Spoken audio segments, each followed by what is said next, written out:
like it? I like it. Do you like it enough to buy it? If it's 15 grand on it, I like it. Yeah, cool Reece does car. not like it. Do you not? No. Why not? I like proper M cars. This is unique though, isn't it?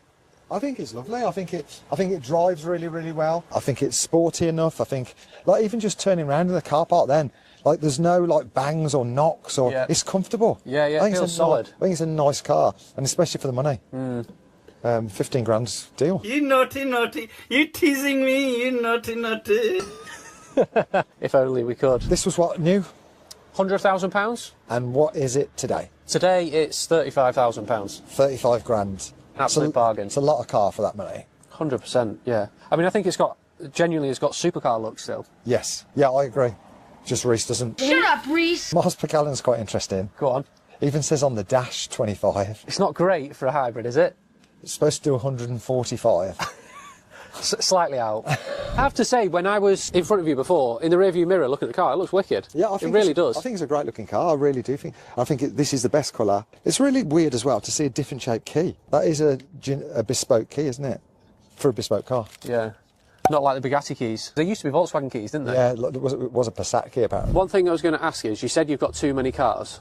Obviously, I'm in the business of selling cars. Is there anything you can think at the moment that you want to move on? Yes. That might fit our stock profile. I don't mind something a little bit quirky, but have you got anything you might go, do you know what, that'll look quite good at Walford cars?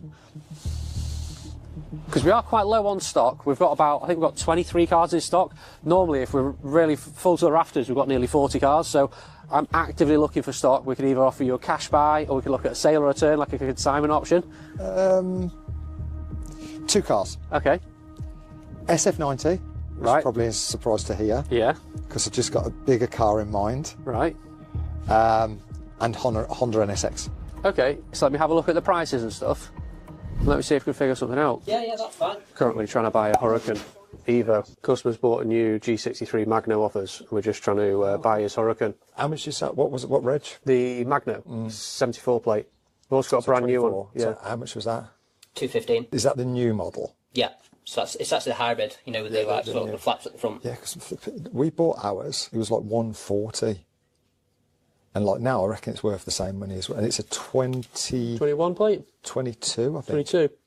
Yeah, they were mad. I mean, I was selling them in COVID and buying them back off customers, giving them 10, 20 grand more a year later. Because I thought like we paid too much for it at the time, but everything I see on the internet now for a Magno, even like a 21, 22, they seem to be about 160, 170, 180. Yeah, it's about right, that. And I could have bought, when they were finishing them, I could have bought a brand new one for 185.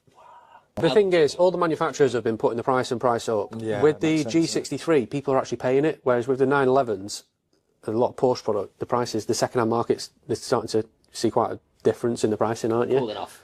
But Cooling off. they're still holding at list or above list. We've got another one, haven't we, that's coming in that's going to be above list. Well, that's ever so slightly above list, I think 211. Another thing I note with those G-Wagons is they've stopped production for 6 months.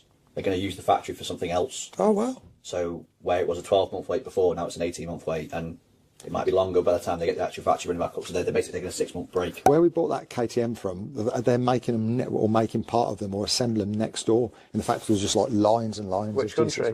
Austria. Yeah, I was going to say, they're handmade in Austria, aren't they? Oh, that's where it must have been there. Yeah, that's where the G-Wagon factory is completely separate to the other Mercedes factory. Yeah. So I was just saying to Mark then, what cars do you want to sell? So we're going to have a look at... This would fund SF90 and NSX. So the NSX would do quite well. That was the last one that we had. Great car. Sold pretty quickly. But yeah, if we have a look at the reg on the NSX and then maybe have a look at what retail is. I mean, on both of these, to return the most money is going to be a consignment sale. There's a Setti Fiorano car at a dealer 3,000 miles on a 21, so I'd arguably say that a Setti would probably outweigh the difference in years. And that's up at 290. So you're looking 285 to 290 is the kind of ballpark on the car. Because although that's an older car with less miles on it, the Setti Fiorano pack's like a 25 grand option. I think realistically, you could arguably say you can test the water at 295. There's no other car in between the two. Because obviously there's a connection with yourself. Someone will go, oh, I'm in, and that will be probably worth as long as the connection isn't you rallying it around the track.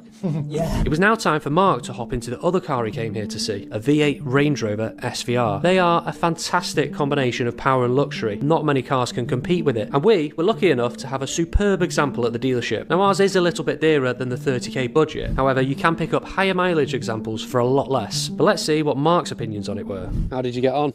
Yeah, it's a cool car. I'm just going to ring some of that insurance. For this? Why do you fancy it? I want to see how much it is. You want it, don't you? It's because I'm from Birmingham. It's Yeah. expensive. No, you'll be sweet. Considering how big and tanky it is, it's over 2 ton, Yeah. and it still feels like a proper fun, noisy car. They're about 580 brake, aren't they? Yeah, it looks nice. I'm not a massive Range Rover fan. No, more BMW. If you wanted a Range Rover and you've got kids and you've got a caravan and you need to do your shopping and you've got a dog, like, it doesn't get any cooler, does it? Yeah, and you want a V8. You want a V8, which sounds epic. It does sound well, doesn't it? Like when we pulled out here, we were a little bit disappointed. As soon as it warmed up, it turned into a different car. Pops and bangs, doesn't it? What did your insurance say? You'll see. That is the problem, isn't it? It is the downside of them. They're not so bad anymore. No. They went through a stage where insuring any Land Rover product was really problematic. There were customers in London that just couldn't get insured. I suppose risk and reward, because I think they were saying like so many were getting nicked, it just wasn't worth. It was just hurting their company, and then obviously putting it up on everyone else's insurance. Yeah. Drop us a text message or whatever on those cars. Yeah. Can you sell them?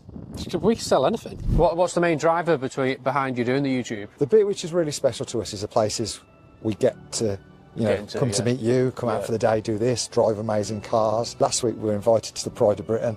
Right, yeah. So like to go to something like that was just mind-blowing. Opens a lot of doors, doesn't it? It does, and a lot of fun doors as well. We got invited to the Formula One. We went in Lando Norris's actual, his house, which he had built in there, and stuff like that. It's pinch me moments where you're like, I can't believe we've ended up in this situation. It's good. We're enjoying it, aren't we? Yeah, we love it. The top line story is the success and failures of the business, and what's going on around the business. And we always find that does the best, doesn't it? People are interested in the buying and selling of luxury cars and how the business is run. It doesn't have to always be good news, does it? No. Because we all make mistakes. We all have bad days, and and that's what we try and do with we try and be very truthful. You can't fake it, can you? No, well, they know.